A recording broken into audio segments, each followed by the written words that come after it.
കുറച്ച് ഓവറായാലും എല്ലാവരും ശ്രദ്ധിക്കും.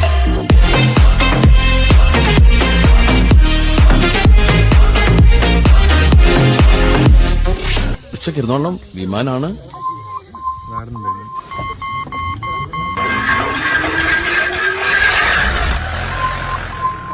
അപ്പൊ പോവാല്ലേ? ഓക്കെ.